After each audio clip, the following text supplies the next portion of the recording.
everybody, welcome back to Moving Forward. I'm Jennifer J, and I'm so glad you're joining me today. I have been sick, so I apologize. I didn't have much voice, so I had not recorded in a little while. So if you've been trying to keep up, I apologize for being late. For all my new subscribers, welcome. I'm so glad you're here. And we are going to be in 2 Kings chapter 6, verse 8 today, and really like 8 through 20. I'm going to read quite a bit for you today. It is a sermon done by Seth Martin, Pastor Seth Martin out of Minnesota. He's from Minnesota, but he was actually at Greater Archview Baptist Church in Little Rock. His dad is the pastor there. And this is called Prayer Changes Things. And so I'm just going to read for you first, and then we'll kind of dig in, okay? So in 2 Kings chapter 6, verse 8, it says, "Now the king of Syria was making war against Israel, and he consulted with his servants, saying, 'My camp will be in such and such a place.' And the man of God sent to the king of Israel, saying, 'Beware that you do not pass this place, for the Syrians are coming down there.' Then the king of Israel sent someone to the place of which the man of God had told him. Thus he warned him, and he was watchful there, not just once or twice. Therefore the heart of the king of Syria was greatly troubled by this thing, and he called his servants and said to them, 'Will you not show me which one of us is for the king of Israel?' And one of his servants said, 'None, my lord, O king, but Elisha the prophet, who is in Israel, tells the king of Israel the words that you speak in your bedroom.' So he said, 'Go and see where he is, that I may send and get him.' And he was told him, saying, 'Surely he is in Dothan.' Therefore he sent horses and chariots and a great army there, and they came by night and surrounded the city. And when the servant of the man of God arose early and went out, there was an army surrounding the city with horses and chariots. And his servant said to him, 'Alas, my master, what shall we do?' So he answered, 'Do not fear, for those who are with us are more than those who are with them.' And Elisha prayed and said, 'Lord, I pray, open his eyes that he may see.' Then the Lord opened the eyes of the young man, and he saw. And behold, the mountain was full of horses and chariots of fire all around Elisha. So when the Syrians came down to him, Elisha prayed to the Lord and said, 'Strike this people, I pray, with blindness.' And he struck them with blindness according to the word of Elisha.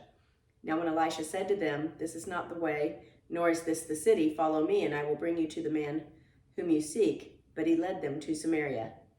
So it was when they had come to Samaria that Elisha said, 'Lord, open the eyes of the men that they may see.' And the Lord opened their eyes, and they saw, and they were there, and there they were inside Samaria."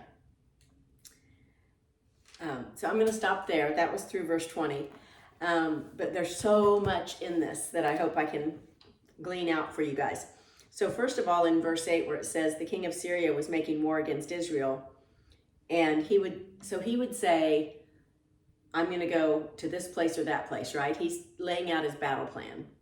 And then Elisha would tell the king of Syria, because he was hearing from God, and God was telling him supernaturally, "This is the plan, and so now you guys need to go there." And so then the king brings in all his servants, right? And he says, "Tell me which one is for the king of Israel," because he thought somebody was betraying him. He thought somebody was, a traitor. But they said, "No, it's not any of us. It's Elisha, the prophet of God." And he must have believed that, because he sent his entire army, not just footmen. He didn't send just a few people to go get Elisha. He sent his entire army, chariots, horses, everything, surrounded the entire city. He wanted to make sure this guy didn't get away.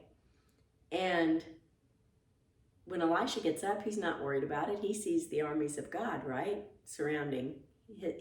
Greater are the number that are with him. But he prayed because the servant couldn't see. And so something that Seth had said, Pastor Martin, I probably should call him Pastor Seth, he prayed that he would open his servant's eyes. So he didn't pray that the servant wouldn't be scared. The servant was scared, right? Because he said, "There's so many of them. There's way more of them than there are of us." He was afraid, but Elijah didn't pray he wouldn't be scared. He prayed God would open his eyes. Because what would happen when his eyes were opened? When his eyes were opened and he could see what Elisha saw,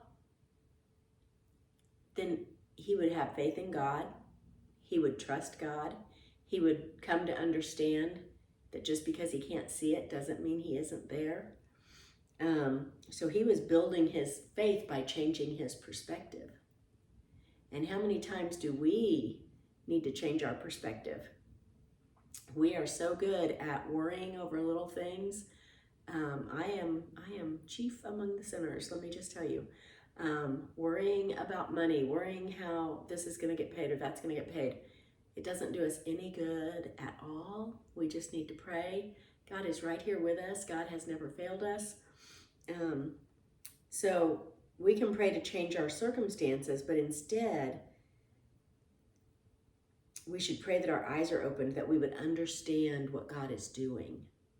Instead of praying to change our circumstances, we should pray that God would open our understanding, the eyes of our understanding, that we could see what he's doing through the situation that we're in. That is a much more powerful prayer, y'all. It ushers in the divine God. And true peace is brokered through the breaking of bread with enemies and not through war. So he was saying that when, later in the chapter, you'll see where they make peace, they have a meal. When two countries were at war like that, when they did come together and have peace, they would have a meal together. They would break bread together. And so Seth was saying, God gave us bread and water, but he also gave us the living bread, the living water in Jesus Christ. And he broke himself to have peace with us. He died on the cross to have peace with us. And that was such a beautiful word image to me. But I want to read you a little bit of what John MacArthur said about this, because I really enjoyed what his notes said as well. So he said, the Syrian king was sending raiding parties to pillage and plunder Israelite towns, which we knew. Elisha received supernatural revelation, continually identifying to Joram the Israelite towns which the king of Syria planned to attack. Just what I just told you. And then he would take the proper precautions to appropriately fortify those towns to frustrate the Syrians' plans. And the Syrian king was just sure that somebody had come in to reveal his plans to Israel.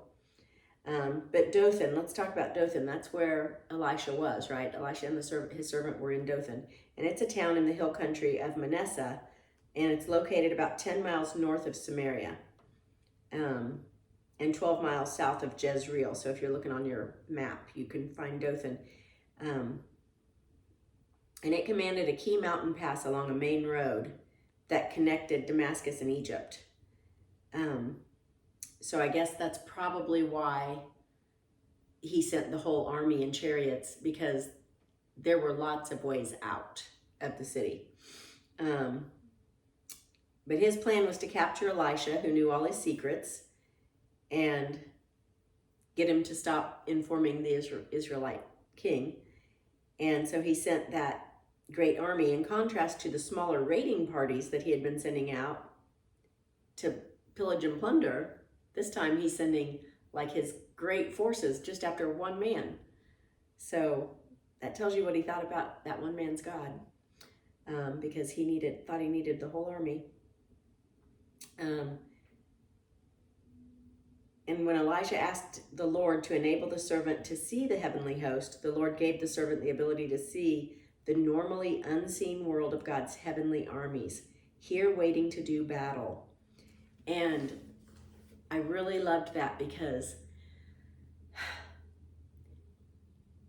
that same army, God is the same yesterday, today, and tomorrow, right?